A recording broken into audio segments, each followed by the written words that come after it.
Yo, what's good YouTube? We are back with another video and we are here to break down JQ. Javon Quinerly is officially making his basketball return. He's officially making his basketball return, and it was said that he had retired at one point or something like that. We get to see JQ, Mr. Jellyfam himself, versus Lamar Peters, Mr. Talk My Shit, sometimes back it up. No, I'm playing. But this is a very big game because we haven't seen JQ play in who knows how long. JQ is a high school phenom. It's one of the big reasons it is where it is today and why people lay up and do the things like that today. But as we all know, 1v1 basketball is a totally different sport than 5v5 basketball. It's a totally different sport than 3v3 basketball or 2v2, anything like that. And we've seen a lot of players who were technically pros or high school phenoms like a Kyrie Walker or even a Lamar Peters who come onto the scene and think it was gonna be sweet, think it was about to be a cakewalk, think that they were just gonna walk through these guys and come on and get an easy dub, which it's not that easy. And that's what we are here to do right now. We're not here to break down the whole card, but this matchup for the undisputed card, presented by Ballers Life and OTD, that should be going down November 8th. So the breakdown, let's go. So first of all, when it comes down to the one-on-one scene, like I said, we've seen a lot of pro players, even Mario Chalmers, for example. When he first came on, he won, I think, a game or two, but pretty close games. Ty lost in first game, lost to Hezzy guy. I don't know how you lose to Hezzy guy. He lost to Hezzy guy. Oh, no way. Disgusting! Who else came onto the scene? Scotty Lewis came on losing. The guy Scooby on Ballers Life came out losing. All the pros are coming out losing most of the time, besides like a Eugene German or I guess Zay when he came out and played Nas for the first time. But most of the pros are coming out and they are losing. I'm gonna say for me it's intriguing. And it's intriguing because JQ has the bag. He has the ability to be one of the best and one of the most highly favored in this scene. Just flashy and such like a fan favorite in the viewer's eyes. He has that opportunity, which we don't know for sure if this is going to be his first or his one and last game, or is he going to continue to grow and develop, which I believe that with his skill set, he has a very good chance to grow and develop and build an even bigger fan base than what he already has right now. We already know he has a very big fan base.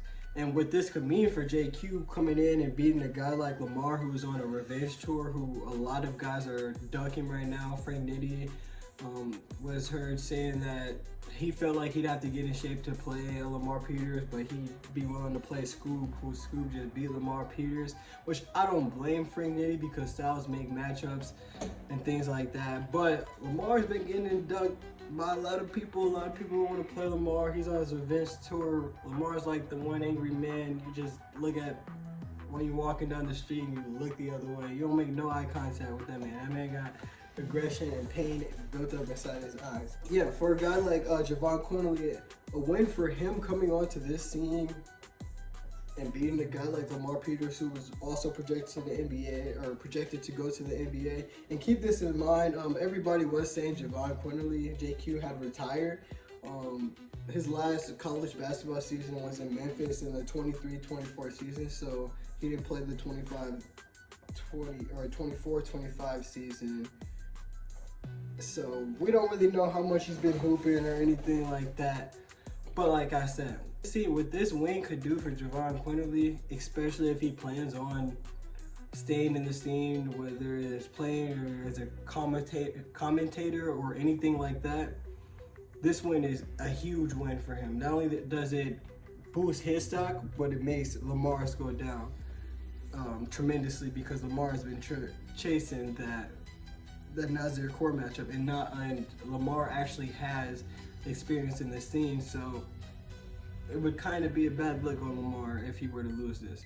Now, what this does for Lamar Peters, if he were to win this game, I wouldn't say it does a lot to him or I wouldn't say it does a lot for him, but what I will say it does is it puts more respect on Lamar Peters' name for the guys who might not be as much into the scene, I feel like personally. For the guys who don't really know most of the other guys, so if he were to play like a Frank Nitty or a Zay or something like that, most guys wouldn't know them outside of, this space right now. I mean, they are pretty known and things like that, but outside of this space, they weren't. So this also brings another opportunity to bring more fans, people that are fans of JQ who might not have been into the scene or watched really 1v1 basketball or anything like that. This could bring more fans for Lamar. An even bigger win, and that looks bigger on the outside than it does to the inside, because for the guys that have been watching the scene, we know what's important in the scene. What's important is, for one, your conditioning, two, your skill level, and then three, your heart, your energy. Are you willing to go the extra mile when things are tiring, when you have to score 5 buckets or your last bucket and a guy's grabbing you when you got a free layup and now you got to go make a free throw while you're dead tired. It's all the experiences, how to use your timeouts, how to have people in your corner, or even just having people in your corner to tell you things that you might not be able to see while you're in the flow of the game. Like, this isn't a 1-on-1 to 11. Anybody can run off 11 just like that, or run off 15 just like that. This is a game to 30. It's 12 rounds. This is why they say it's like boxing. It's 12 rounds. So when the skill level is very close or very even, then it comes down who wants it more, who's the better conditioned athlete at that point. And before I keep going on with Lamar, I actually feel like for Javon, I'm not sure, like I said, he hasn't played in maybe 2 years from what we see, at least, at a pro level. Also, did he get any bigger? Lamar Peters is a big guy. He's in the big guard section of the 1v1 players, who's the Nazes, him, Zay, Rob, those guys. Then there's the medium guard to small guard, like the Nesco's medium guard, Kel medium guard. And I feel like, when he was in his prime, that's where he would have been, at the medium to small guard range. Said he only weighed about 175 to 185 pounds. But then again, we haven't seen him in a few years, so we don't really know how much in shape he is, if he got any bigger. Has he been able to, put on that size and use that size to an advantage, and it didn't slow him down or anything like that. So getting back to Lamar, like I said, what this does for him, for me personally, it doesn't do too much, just because we don't know what kind of shape he's, like Javon Quinerly, is in. Which, if he does come in shape, kind of like how the Nesco Ty Lawson match was, and we give Nesco a lot more respect, because a lot of people didn't expect Ty Lawson to come in shape, but since he came in shape and we've seen the way he hoop, Nesco gets a lot more respect. So it could also be that situation for Lamar where JQ comes out and he's hooping and he scores 17, 20 points, and we're like, oh yeah, this is a good win for him, and we think JQ is going to be in the scene for a little bit. Now, if he goes out and he torches JQ and it's just, 30 to 15, 12 or something like that, then it's going to be like, all right, Lamar needs to play a guy that's in the scene, a guy that's developed, and a guy that can push him and things like that, which isn't his fault, because he had a few matchups that kind of went down and things like that.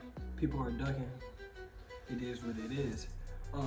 But I think also for Lamar, what he has to just worry about is just, I wouldn't even say worry about, it's just making sure he's in shape. And we've been seeing Lamar getting better and better shape every video. We've seen him be better guys, not always the best, but we've seen him be some better guys, seen him continue to be the same person he has since he lost. So I feel like this right here is just going to go down as one of those matchups that could be either really good, as JQ brings out a lot of the old school street star vibes back, bring back that nostalgia back for a lot of the young viewers that are watching the YouTube basketball scene grow, and who have watched the scene grow, like someone like myself who has been watching for 4 to 5 years. I think it could be one of those matchups where it's like, yeah, JQ returned, played against a tough guy like Lamar, and he just wasn't ready. He didn't get adapted to the one-on-one space. It was his first matchup, but he can be one of them ones. Or it's gonna be a Kyrie Walker situation where we like, get his ass out of here, get his ass out of here. But other than that, man, I'm super excited to watch this event, this Undisputed event, which I don't know why they're calling it Undisputed. I feel like that should have been more for Nas and Rob if they were to match up, which we don't know if we're gonna get that. But I'm gonna hopefully get a video where I do all of my predictions, my breakdowns, things that I think guys might need to work on, or, you know, I'm still trying to figure out how I'm gonna move with this channel, but just keep on putting out more videos. At this point, I'm just rambling, I'm just talking, but I appreciate you guys for sitting here and watching this video. Please comment down below if you guys have anything that you want me to talk about, any comments, any opinions you have on any of the videos, how I can make it better or worse, and just keep on supporting, keep supporting. I appreciate you guys for watching this breakdown, and until then, see you next time.